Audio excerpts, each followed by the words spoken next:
Sa magulong lungsod ng Chicago, isang gabi ng habulan ang magpapasimula ng isang nakakakilabot na kwento. Ang pulis na si Detective Mike Norris ay sinusubukan dakpin ang kilalang kriminal na si Charles Lee Ray, isang kilalang mamamatay tao na tinaguri ang The Lakeshore Strangler. Sa kasagsagan ng habulan, nabaril si Charles sa binti. Habang unti-unting nababawasan ang kanyang lakas, napilitan siyang tumakas sa isang tindahan ng laruan. Sa loob ng tindahan, napuno ng desperasyon si Charles nang mapagtanto niyang iniwan siya ng kanyang kasabwat na si Eddie Caputo. Sa gitna ng kawalan ng pag-asa, napansin niya ang isang display ng mga manikang good guy, isang sikat na laruan na gustong-gusto ng mga bata. Alam niyang malapit na ang kanyang katapusan, kaya't naisip niyang gamitin ang kanyang nalalaman sa itim na mahika upang mailigtas ang kanyang kaluluwa. Sa harap ng isang good guy doll, nagsimula siyang magdasal ng isang ritual ng voodoo. Binibigkas niya ang mga mahiwagang salita habang ang kalangitan ay nagngangalit at ang kidlat ay bumagsak sa tindahan. Sa lakas ng enerhiya, sumabog ang tindahan at tuluyang namatay ang katawan ni Charles.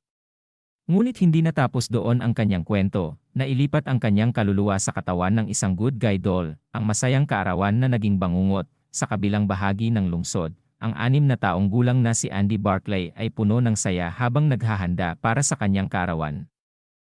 Sa murang edad, simple lamang ang kanyang hiling, isang good guy doll, ang laruan na patok sa mga bata. Sa sobrang saya, sinubukan pa niyang magluto ng agahan para sa kanyang ina, si Karen, bilang pasasalamat sa pagmamahal nito.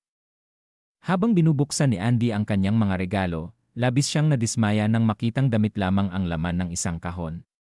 Sinubukan ni Karen na paliwanagan ang anak na hindi niya kayang bilhin ang mamahaling laruan, ngunit nangako siyang gagawa ng paraan. Sa trabaho, isang kasamahan niyang si Maggie ang nagsabi na may nagtitinda ng good guy doll sa isang eskinita. Kahit hindi sigurado kung lehitimo ito, bumili si Karen ng manika upang mapasaya si Andy. Hindi niya alam na ang manikang iyon ay nagtataglay ng kaluluwa ng isang mamamatay tao. Ang pagdating ni Chucky, pag-uwi ni Karen, ibinigay niya ang regalo kay Andy, na sobrang tuwang-tuwa nang makita ang good guy doll na matagal na niyang inaasam. Nang tanungin ni Andy ang pangalan ng manika, ngumiti ito at sinabi, "Hi. I'm Chucky. Wanna play?"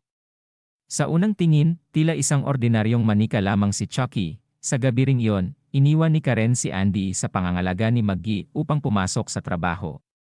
Sa simula, maayos ang lahat, ngunit bigla ang nagsimulang gumalaw si Chucky.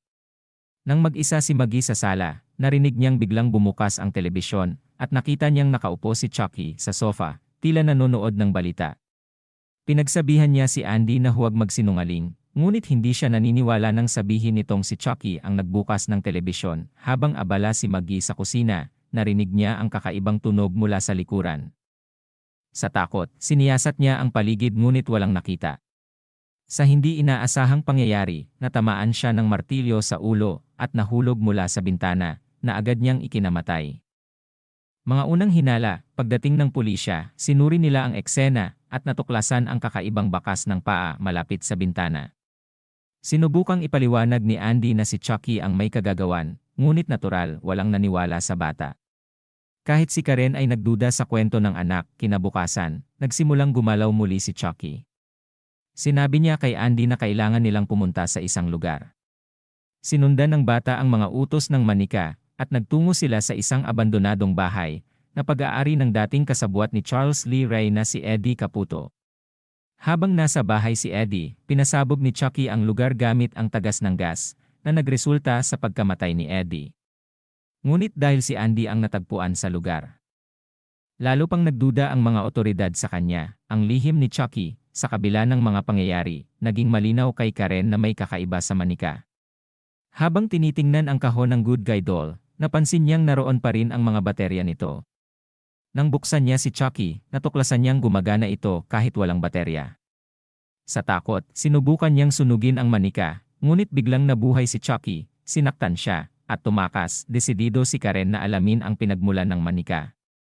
Nalaman niya mula sa isang peddler na ang manikang iyon ay galing sa tindahan kung saan namatay si Charles Lee Ray. Nang makilala nila si Dear John, ang gurong nagturo kay Charles ng voodoo, nalaman nila na mas nagiging tao si Chucky habang tumatagal ang kanyang kaluluwa sa katawan ng manika. Tanging ang pagsira sa kanyang puso ang makakapatay sa kanya. Ang huling labanan, habang sinusubukan ni Chucky na isagawa ang ritual upang mailipat ang kanyang kaluluwa kay Andy, dumating sina Karen at Mike upang pigilan siya. Nagkaroon ng habulan at madugong labanan sa apartment. Sinunog nila si Chucky, ngunit nagpatuloy pa rin itong umatake, kahit nasunog na ang katawan. Sa huli, nabaril ni Mike ang kanyang puso na naging sanhi ng kanyang pagkamatay. Isang pahiwatig ng lagim, habang papaalis sina Karen at Andy mula sa apartment, iniwan ng bata ang isang nakakatakot na tanong, patay na ba talaga siya? Sa kabila ng kanilang karanasan, tila hindi pa rin matatahimik ang kanilang isipan.